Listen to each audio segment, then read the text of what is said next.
yafikaso to nthawi ya program ya sports arena pano pa Times Television. Ine ndi Williams Gondwa, mlendo wanga mpulogalamu iyi ndi Twaha Chimuka. Kwambiri tiwunikiratu masewero amene aseweredwa mu Castel Challenge Cup ndime ya matimu 32. Taona Mighty Wanderers ikugonjetsa timu ya Extreme ndi zigoli zokwana 6 kwa chilowere. Tiwunikiranso mpira watsikana wa miyendo uja wa National Bank of Malawi Women's Championship. Taona kumathero a sabata yangutayi kunali madabe mzigawo zonse, komanso Africa Cup of Nations ikupitirira mdziko la Morocco. Ndingokupemphani kuti tikhale limodzi.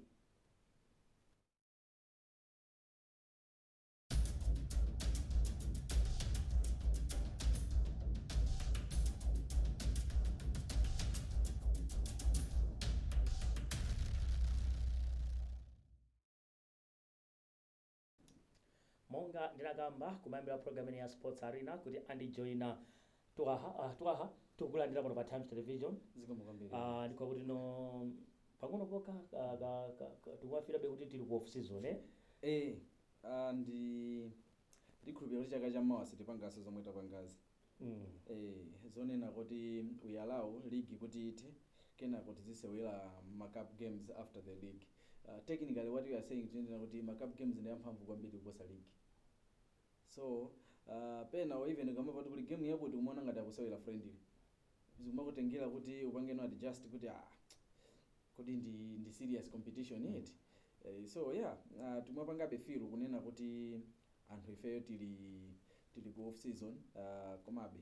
tikumangozika kamizabe kuti tizionabe kuti ayi tikusewerabe mpira kuti sanctioned when was serious, what at the end of the day wina akapita ndi chikho chimene it will go into the record books kuti anatengadi chikho chenicheni cha competitive matches. Komano izizi chaka chamawa sachitikenso. Okay, chabwino tatiye titaona to masewero amene aseweredwa mu FDH amagamaga mu Castel Challenge Cup. Kunali mpikisano umenewo ndime ya matimu 32 mwina tangoona zotsatira za masewero amene ndithu aseweredwa weekend imene fa loweruka ndi la mulungu. Masewero ndithu anaseweredwa machidwi chathu ndi akatswiri amene akusunga ndikuteteza chikho chimene cha Castel Challenge Cup. Tikhale ndithu tikuona zotsatira zimenezi za masewero mu Castel Challenge Cup. Koma kunali game ya Wanderers ndi timu imene ya Extreme FC. Masewero anali ku Mchinji. Yakhala game yotani? Inali game yabwino, especially mukayang'ana kunena kuti Wanderers ikuchokera kuti ikuchokera kokhala akatswiri a league. So ma games ena akamakhala test ya mentality kuti kodi osewera mmene akuchokera ku chisangalalo abwerera motani, apangati just motani kunena kuti ayambeno kuoneka kuti yayi sanapange give up, komanso sanapange jati pa Chingereza amati carried away, kuti sanatengeke kwambiri ndi ma performances amene anali nawo mbuyo. So muona kunena kuti scoring 6 goals, zitatu first half, zitatu second half, it means kunena kuti palibe point imene iwo amaoneka kuti akuluza concentration. Okay. And kupita osachinyesa chigoli chiliyonse, and you look at zigoli zimene amagoletsa zigoli zabwino, zigoli zonena kuti ma players the maturity, komanso amaziwa kuti we are playing against a team imene ili ya lower league. So iwo amaonesabe kuti yayi there is that maturity. Komanso mwina china tayamikira ine yake amene amapanga manage this club ya Extreme. Zikuthana mwina zaka zitatu chitulukireni mu Super League, koma kuonekabe kunena kuti ayikwanisabe kuipanga manage mpaka lero ilipobe ikusewerabe. Inapezeka kuti mu Premier Division inapezeka kuti yatuluka, koma be still mu Division 1 ya mu Central Region akupangabe compete, and still ndi team ibe imene ikuoneka kuti managing even their social media presence ilipobe. So tayamikire amene akamba kazifukwa zimenezi, and ndizosangalasa. Komano yes, overall tayamikire sinayinso kuti Wanderers did a very good game ku Mchinji, ngakhale kunena kuti this goal chomwe tikuchionera apa cha Gadijiro chinabweretsa a bit of controversy where kuti mpaka kuna gwisidwa ntchito mobile over kuti anazinyeka zinakhala ma decisions ena tisanamizirabe pano ndi osangalasa chifukwa choti achitika at this level, koma technically kuti mwayike kumpira that was wrong, posata malamulo a mumpira. Kumene kunali kulakwitsa. ukugwisa ntchito phone yeah kuona kuti kune chigoli chagoladi yeah kugola it was confirmed kuti chagola komana kuti amapanga no confirm who is the goal scorer kuti is it an OG or wachinyadi ndani wachinyadi gadi. So nthawi zambiri chifukwa chonena kuti the question yomwe ingakhalepo ndiyonena kuti is it a certified decision imeneyoyo yonena kuti wina akanatenga phone data onela phone kulibe. We are not connected to that. If that was the case, they would be even ma offside ambiri tikuyimba muliki but atakaona pa camera yapo akujambulayo. So my decisions zena amaoneka osangalatsa nthawi imeneyoyo chifukwa chonena kuti no one is going to take the issue further. Komanso chifukwa chonena kuti mwina ndi kankhani kakang'ono komwe people akuona ngati chigoli chake ichi kuti anthu mwina akaona ngati kuti chani ngati kuti kankhani kakang'ono koma normal if inuyo akuona kuti blessings malena anakugundana no mene God amayika cross anenge unapanga deflect player wachani player wa extreme then mpira ndikutani chifukwa mtani muone the movement ya goalkeeper amapita kuti anapanga charge kuti akufuna akadule chani cross then mpira chawampeza kumbuyo kwake there aona pamenepo you see komano nkhani ndiyenda kuti so akuti anapita akamanga check pa phone ya munthu ndikuona kuti ayi ichi chidi wapanga deflect mpira ndi OG si chigoli cha gadi chiro next tsiku lina what if itakhala offside anthuso kumweko ndikunena kuti ayi taonera pa phone sinali offside what will happen.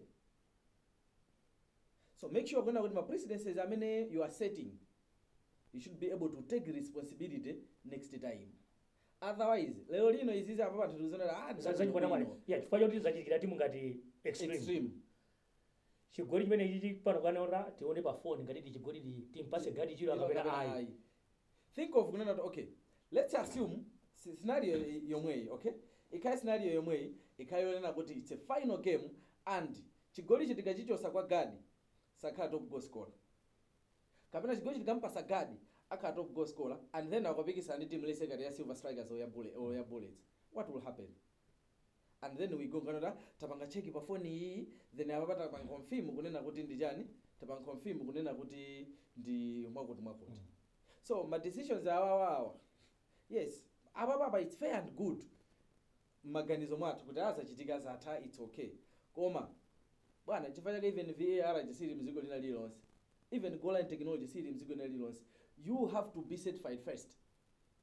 FIFA imene ibwende kuvomerezana kuti yes inuyo mwafika pa level yona kuti izizi mutakutani so it was wrong. Only one decision chigoli cha gola who had the last shot God give it to God basi chifukwa zopita ukayang'ana pa phone izo bwana this is 2026 tizafika tsiku lina we are going to discuss about this chifukwa lero lino ndizazing'ono pano view it that way kuti ndizazing'ono koma zikazadusa nthawi chifukwa sindikunchinji kwachitika sikublanda yatu tsiku lina pazakhala game ina and even the guy amene amajambula pa phone iyo ndipeza chiganizire chitikira pa phone yake tsiku lina azakhala kuti ali ndi mphamvu zomwe pakuchitika game ina ayewuse kuti inu anthu anavomereza ineyo game ya Wanderers kuli bwanji ka game ka ineyo katakumana ina ake average koma kusema mu competitive game anivesesa so ma decisions ena ake tikamapanga chigoli chomwe azichinyaokha limbani kahumba tapena wazichinyeka chigoli chake chimene okay fine so tsiku lina nditu alright tete taonanso masero ena amene Arsenal taona Mafco ikugonja ndi Blue Eagles, Prison United ndi Civil Service United taona nditu Civil ikudusa pa mapenalty. Taona Chilumba Barracks ndi Mighty Tigers nali kuchigawo cha ku Mpoto taona ikupambana 4-0. Extreme limene yagonja ndi Wanderers 6-0 komanso Home Sweepers imamwa ndi Mzuzu City Hammers taona 5-2. Apa kusonyeza kuti no timu ya Super League imene yatuluka pakadali pano ndi timu ya Mafco FC. Tingoti inali ndime yotani? Inali ndime yabwino, competitive titakutero chifukwa taona magemu angapo amene anafika mpaka pa level yonena kuti what is happening kwambiri tinaona Mtacha ndiye Kaya nawonso anatengesana kombako basi tinaonanso masewera amene ametukamba onena kuti pakati pa Prison United ndi Sivo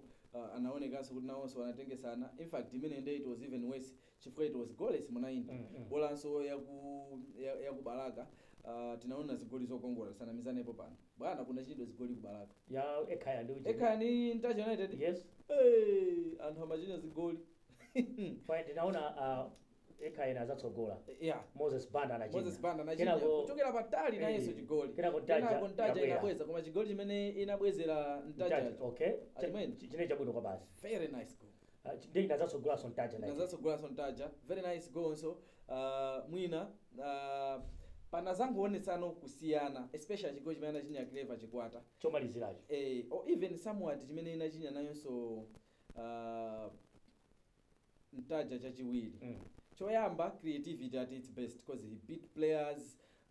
then caved the ball beyond the reach of the goalkeeper or watakhala goalkeeper wazikola kuti he was not going to save that one pamene chimene inachinyisa Ntaja cha Clever Chikwata no chifukwa chonena kuti team ya Mlowa League it's against the team ya Super League you could tell kuti panali lapse in defense because mpira unabwera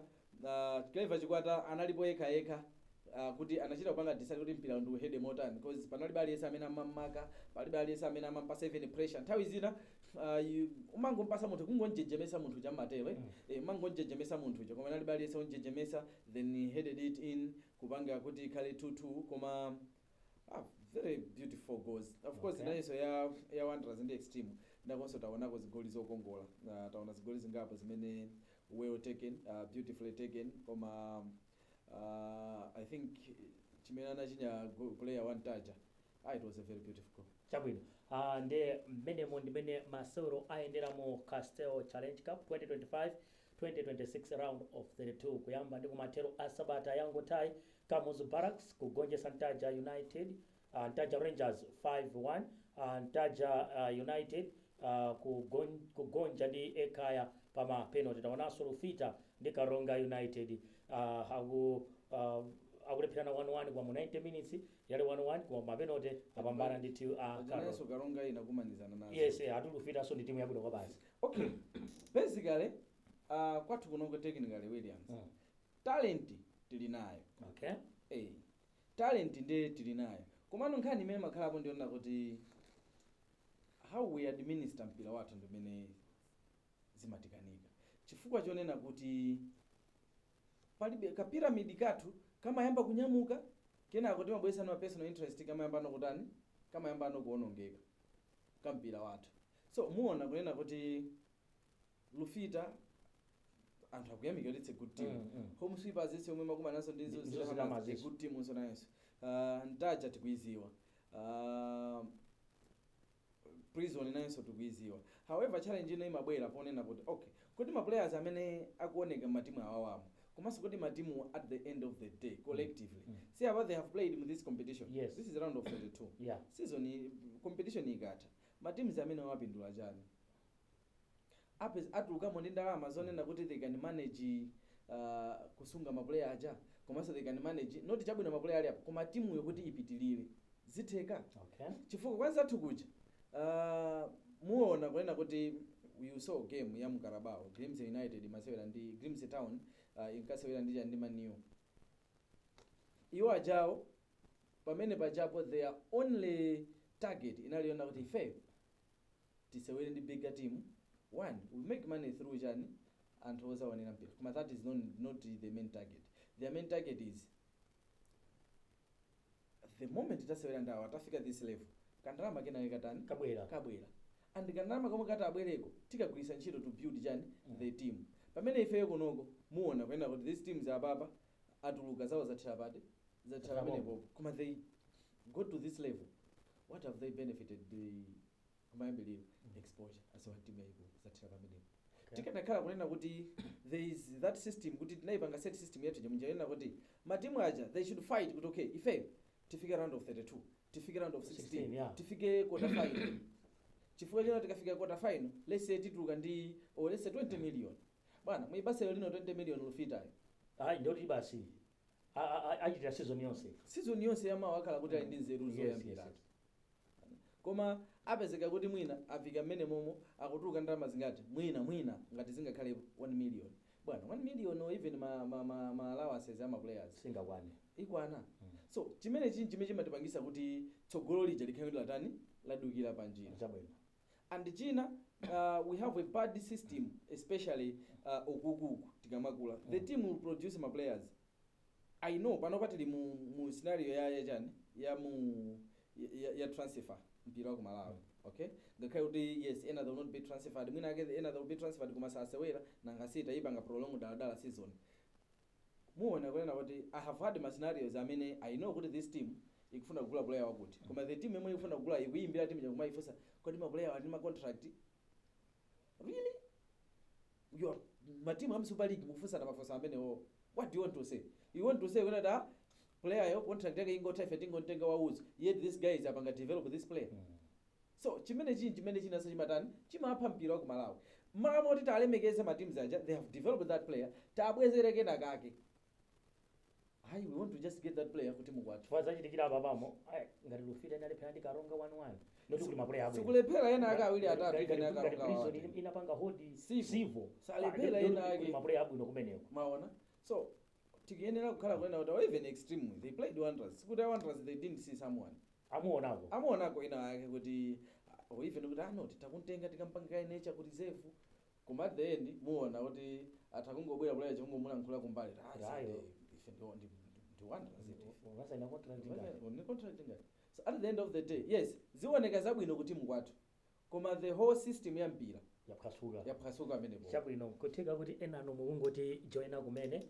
mukuonera ini program ya Sports Arena pano pa Times Television ndetufali vili ku break tikabwerako tione National Bank of Malawi Women's Championship masewera amene aseweredwa kumathero a Sabata yangotai.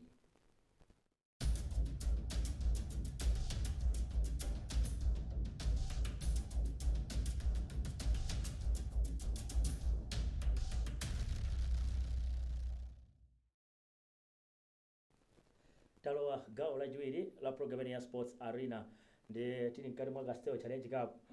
ndimaona ndi tizokuza women's football ndi ndikuza kuti muna nanga zoendera makina sirika ndelo muna nthawi yoti muna maruzo da poti simukamba za women's football amafuna atilangize kuti ya osatumphatwa azatu ndenda tiwaseni ma results amene ndithu aseweredwa mu mpikisano wa atsikana amene wampira wamendo mu National Bank of Malawi kunali masewera ankhani weekend imene amenewa week 16 kwambiri ali kunali madabe in fact masupporter onse a Bullets ngati kuli team imene akuyenera kuyombera manja season ino when it comes to madabe ya women sifuka ndiyo kai imene ya wina last week maonera wa youth Wanderers youth ndi Bullets youth very good game amweni tisanamizane ipo bana it was a very good game end to end okay Bullets ikapita huko Wanderers imapita in fact of course tikamba baba this is what happened Wanderers inachinya pa 1-0 kusogola kungoyamba pa center Bullets ukabweza ku 1-1 ndio unasoma reserve so Bullets reserve atana 0-0 Saturday lapitali kumano that game ya youth kena Wanderers inazasogola 2-1 Bullets inabweza kubweza 2-2 chongo chinya cha 2-2 wa Bullets Wanderers ungoyamba pa center kukakhoma so 3-2 so pamene women's iwo akwanisa kuchinya chigoli ndikupanga chani ndikupanga protect lead kuti yayi tikekale ndi chaka chonena kuti double iliyonse muzingoti kunthayi zisaende choncho so win ya Bullets women tayona yabwera pa number 3 yeah yabwera pa number 3 women's football as such Bullets women's ndi Wanderers women's they are not my levels of fanat. Okay. Yeah, of course, we know I would say good Wanderers hitu kumano inali bangwe Queens, inali bangwe Super Queens yanangochita kuigula kumano when you look at the experience no the Bullets side yeah women's they are more experienced, they are competitive, they have been top you know they have been my champions national league yeah women's so Wanderers they have never been now also atsikana Wanderers I mean atsikana Silver Strikers ma champions kuma mengedwa ndi Silver utokona ndi number 6 kuma yakunthabe ma champions it was second defeat ya atsikana amene wa Silver Strikers yeah kunali madaba ambiri and tikazangopanga improve ndalama zomwe timayika ukuku komanso ndalama zimene matimuwa amakhala nazo ngati ma subversions komanso tikazangoyika strategy yabwino ukuku tuma players komanso competition imakhala nthawi zina matimu kamaonera even kuti Ascent kusewera ndi Silver Strikers kuziwa kuti ukuwina wakapitako mukamaonera so even Bullets ndi kukoma ntopo amachita kuziwa kuti uso ndo osayamba koma chomwe chimafuta nchonena kuti you only get that from those teams pamene ena amene amangobwerawa they are just numbers. AFCON mwayona ba AFCON taona matimu akungosafu kala sizikuyenda South Africa yatuluka Tanzania so ndi imeneyi chomwe chimativuta kwambiri kamene chomwe chikutivuta kwambiri next edition ya Sports Arena Friday kandi Monday tizaona kuno tuphunzira chani ngati Malawi 5 ma qualifiers akubwera mali chemweyo 2027 AFCON ya ku Tanzania 2028 sikuliso AFCON inaso atawe ikuti utawe yatitera koma ukuina pa tournament ya AFCON ndikuiona bwino. I think chomwe chikutivuta ifeyo ma teams akukosafa space bwana. North Africa and West Africa mpira chakumathawa nawo ground akumathamanga nawo. Tsiku lina lake I remember ndinkaonera game ya Gabon ndi Cameroon. I said this is too explosive zomwe pesi imeneyo ifeyo I doubt kuti tingapanga match. Alright, so tikene tipange improve pace mu league mwathu chifukwa at the end of the day these are the teams amene tikena katani kusewa nawo ma qualifiers. Yes, so tikena kupanga improve pace league yathu ikena kandi intensity ikena kandi pace. Now this comes to ndakhandi kunena mbuye mukuti bwana matimu athu akuntundako tikane makocha akunja sikuti sitimalemekeza makocha athu hayi nditu we love them and timalemekeza koma bwana kunja if you check ma clubs akunja kuja let's say Sundowns achina Zamalek achina Al Ahly and other clubs amene ali ochuka ku Africa kunoko even pa Tanzania pompa one thing chomwe chikumasiyanisa makocha awo amene amakocha ma clubs amenewo can easily drop the club kukocha national team. Pamene ife kunoko let us ask ourselves a very serious question. Bullets ili ndi head coach oti angakocha national team kuti panopa kuti ati kungontenga pita national team kuti national team ikhala yamphamvu. Do we have Wanderers, Silver Strikers, Sivu? Do we have those coaches? Tizifunsa tikhale honest, tisakhale emotional, we should be objective here. Tindaphunzitsa amene awo coordination team ikusokera mphunzitsi takatengeni wa Wanderers. Do we? So that is an element imene tikuyenda kuitani kuikonza mu league mwathu. Alright, kunena kuti tikamayang'ana the top teams or even amene akubwera second to the top teams azikaona kuti you can say kuti tieni even if you look at European football, Man City, Spain pano patanote tikufuna coach ukantenga Guardiola usiye kuti Spain yatenga coach ofoira no, or even ikantenge chabwino isatenga Guardiola ikantenge Andoni Areola wa Bournemouth, you say kuti yes this coach is good. Pamene ifeyo bola kuziwa kukocha chabwino. Ndithokoze kuti unatijoina program ya Sports Arena ndikauti no tikati ku nakasiti mu nyengo ya AFCON tuone kuti no mpira ukutentha motana kasi akufika kuma quarter finals tsopano. Chabwino tikatere tafika kumapeto kwa program yathu ya Sports Arena pano pa Times Television. Ndithokoze Twaha Chimuka amene anali mlendo wanga kuma Mike Mataka na amene amangolera zonse pa makina. Ine ndi Williams Gondwa. Pizana kuona ngati Times mwakoma nonse.